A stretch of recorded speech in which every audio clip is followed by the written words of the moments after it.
بسم اللہ الرحمن الرحیم وصلی اللہ علی محمد وآلہ اما بعد۔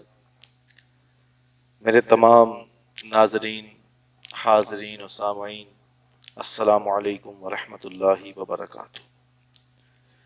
آج نبی کریم رؤوف الرحیم صلی اللہ تعالی علیہ وآلہ وسلم کی ایک انتہائی خوبصورت تعلیم جو اپنی امت کو فرمائی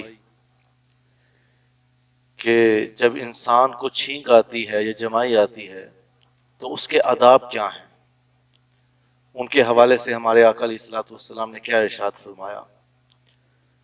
تو اس حوالے سے ایک روایت جناب ابی ہریرہ رضی اللہ تعالی عنہ سے روایت ہے کہ انہوں نے آقا دو عالم صلی اللہ تعالی علیہ وآلہ وسلم کا ایک عمل مبارک ذکر کیا۔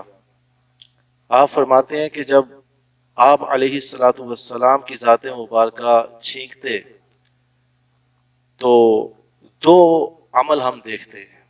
ایک تو یہ کہ حضور اپنا چہرہ مبارک ڈھانک لیتے، اور دوسرا یہ کہ اپنی آواز کو پست رکھتے۔ تو یہ روزمرہ کا معمول ہے، اور جو آج کل کا ماحول ہے وبا کا، آج کل کے ڈاکٹرز کہہ رہے ہیں کہ چینکنے میں احتیاط کریں، اور یقیناً اس سے جراثیم بھی پھیلتے ہیں۔ تو ہمارے آقا علیہ الصلوۃ والسلام تو الحمدللہ تقریباً 1450 سال پہلے ہمیں بتا گئے کہ چھینکنے کے آداب کیا ہیں۔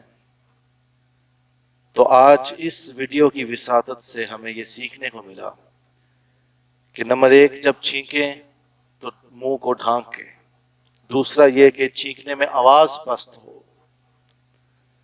اس کی مذمت کی گئی کہ آواز بلندی سے نکالی جائے، چیخا جائے، اور ارد گرد ایک عجیب سا ماحول قائم ہو جاتا ہے۔ اللہ پاک اپنے پیارے محبوب علیہ الصلوۃ والسلام کی اس تعلیمات پہ عمل کرنے کی توفیق دے۔ انشاءاللہ پھر حاضر ہوں گے۔